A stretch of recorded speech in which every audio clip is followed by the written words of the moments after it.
You know, it doesn't happen a whole lot these days, but sometimes you see the trailer for a film and you think you know what the central themes are going to be, and then just not quite that. Illusion of life. So you don't see the darkness.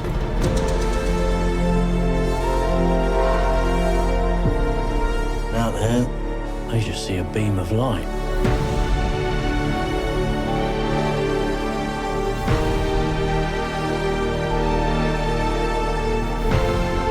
And nothing happens without light.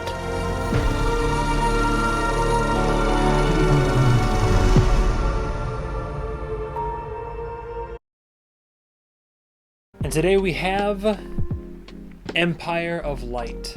It's like a borderline indie film, right? But Empire of Light, I saw a few trailers drop for this in the theaters, and immediately I thought, oh, a more artistic version of The Fabelmans, right? Because The Fabelmans is basically a coming-of-age story driven by the heart, power, and the art of cinema, which I can get behind 100%. It connected with me on many, many levels. So when I saw the trailer for this, Empire of Light, and I saw who was directing it, who was starring in it, and it focuses on the theater, this theater they work in, and the power of cinema. And so, oh, I put these frames on the screen and play it at 24 frames a second. You know, there's going to be maybe some type of romance in here, but embedded within another love story to cinema. Not quite. Or maybe I took the wrong messaging from the trailer. Who's to say? Empire of Light is directed by Sam Mendes, and the cool thing about Sam Mendes is I'm actually a very big fan of most of his filmography, I think. But this guy brought us Skyfall, arguably the best of the Daniel Craig Bond films. I think Skyfall is a masterpiece in its own right. And also 1917, which I gave a 5 out of 5 to as well. Again, perfect film. He has a great track record of making brilliant cinematic films, which are typically award nominated, if not award winning in themselves. So when I saw that Sam Mendes was basically directing a film that looks to be another love letter to cinema, and to be also a nice, well acted, dramatic story, I was in from the word go. Star power, there's a bunch of who's who in the British film community, but our two stars, our couple here honestly, is we have Olivia Colman. I couldn't place her face. And then I delved into her filmography, and she's been in all the everything, again, when it comes to a lot of British film and television. But such popular hit shows as Fleabag, which I'll watch someday. Mom, don't worry, Mom, I'm sure I'll watch it someday. I keep hearing about it. And there are plenty of others too, but I did see she was also with David Tennant in Broadchurch, and I think I even saw The Crown in there somewhere. But needless to say, she's top tier in terms of acting power. Opposite her, we have our love interest. We have Michael Ward, who I didn't know this guy. I'll be fair. I'll be honest here. He has a filmography. He's been in movies and television, but I can't recall ever seeing him before in my life. But cool. He was in it. He was also really good. I try not to get too sidetracked by any of the ancillary characters, but Toby Jones, man. I don't care what it is. I love Toby Jones. Anything he's in immediately is better. And also, I didn't see him in the trailer, but Tom Brooke, who this is going to be one of those guys that I guess nobody really knows about, but again, in the who's who of obscure British actors and all this, I first met this guy when he was Fior in Preacher, and I don't know, something about him, I've always liked him, but I also liked seeing him in this movie, so worth mentioning. So Empire of Light, it is not a film about cinema like I thought it was going to be. So that kind of threw me for a loop. Like, it is and it isn't. This is really a nice, simple, slow burn, drama romance. Well, maybe not too simple after we get some plot complications in, but that's what it is. This is a romance film. It's a romance with some comedy, some kind of, depressing moments here and there. There's nice, simple direction. I mean, Sam Mendes is clearly a great director, phenomenal director in his own right. This film didn't require any fancy schmancy shots or anything out of the ordinary. So we're just working with a lot of simple shots. Might be some hard lighting here or there, some well-lit outside, some golden interiors when you're in the cinema, some basic use of filmmaking techniques and lighting and cinematography. Nothing too fancy. Just, again, it's done simply and it's done well. No problem with it. As I alluded to, performances are great. I've heard people saying that the best thing about this film is the performances. Like, kind of like when I went to see Spencer, right? Do I love Spencer in its entirety as a film and story and all? Not exactly, but seeing Kristen Stewart embody the character of Princess Diana is worth the price of admission. And in this film, I mean, is it anything extraordinary? No, but is it worth the price of admission to see Jenna Coleman and Michael Ward do this romance, awkward, middle-aged, younger, kind of, yeah, sure. When it comes to the two leads, and I put this as a pro, not necessarily a con, the chemistry is not strong, but it's believable.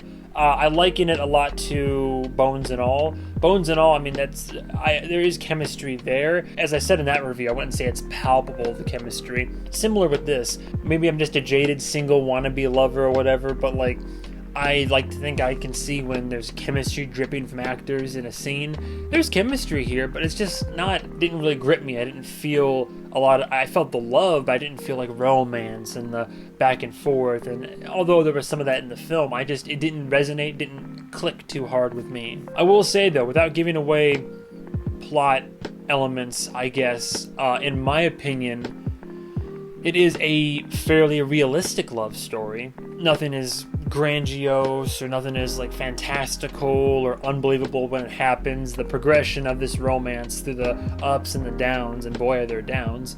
I mean, it's realistic, and I like it when film and television show realistic romance. What is it they say? The course of true love never did run smooth. That's 100%. This film it's far from perfect. I didn't think it was too great, to be honest. The marketing was misleading, which, to be fair, I mean, I factor it into the whole review process because you're kind of showing, you're advertising a certain kind of film and then you're actually giving something that's kind of different. I was disappointed because I was expecting another love letter to cinema intertwined with romance. I think La La Land does it really well in that romance in a musical, sure, but La La Land takes the concepts of film and Hollywood and jazz and music and these two characters that both have their passions, and while going into exploring the romance and following it over the course of the film, we're also following their arts and why they love those arts. It all comes together.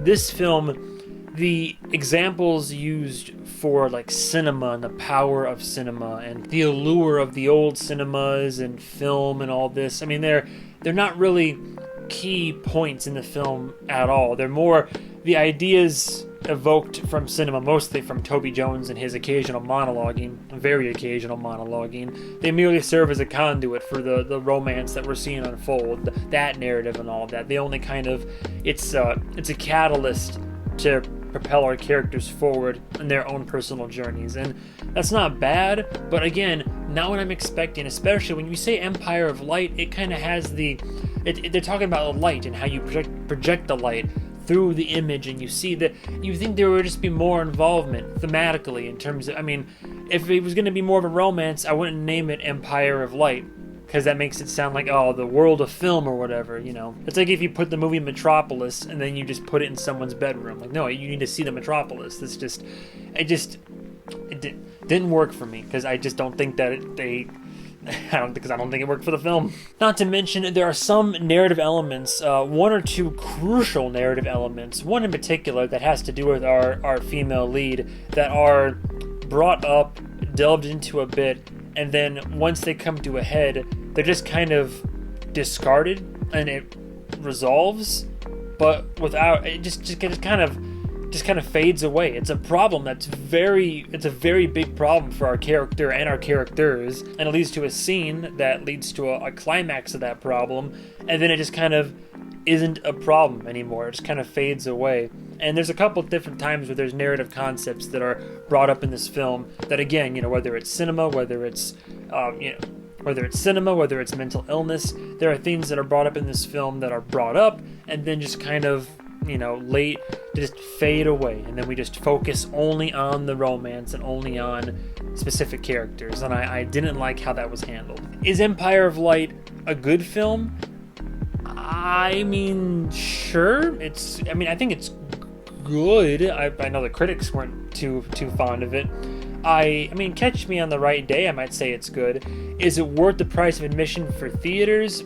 No. I think your average audience member, unless you really, really, really, really love slow burn romantic dramas that have occasional comedic relief and just are focused only on the characters and kind of their internal struggle, then sure. I mean, go see it in a theater. Why not see it? But this one, I think if you're really, really curious, if you saw a trailer and you thought that looks right up my alley, you could wait to stream it. I can't with a good conscience recommend going out of your way to see this one. Catch it when it streams, which I'm sure it will in like 2 months from now. But all these reasons and more, I gotta give credit where credit's due. Although it's not my cup of tea, not my top 10, it's not bad. It's not bad. It's not bad, dog shit, but it's not great. It's not fantastic. It's just average. It's an average film, if we're being honest here. It's an average film with above average, simple directing, cinematography, great performances. I chuckled here and there. It's a good movie, but it's not what I was expecting. And I think thematically, it could have been cleared up and fleshed out a lot more. So, Empire of Light, a 3 out of 5. A very solid 3 out of 5. I would tossed around the idea of something lower or higher, but you know what? This film does have good things going for it. My personal enjoyment, I was disappointed. I'm not going to sugarcoat it. I was disappointed after seeing this film.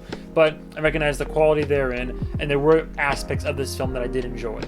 3 out of 5. It's average. Don't need to go see it in theaters. Stream it at home if you're curious. That's all I gotta say about Empire of Light. Thank you guys and gals so much for watching, and stay tuned for the next episode of whatever movie I review. Oh, I did it too early. Goodbye, travelers.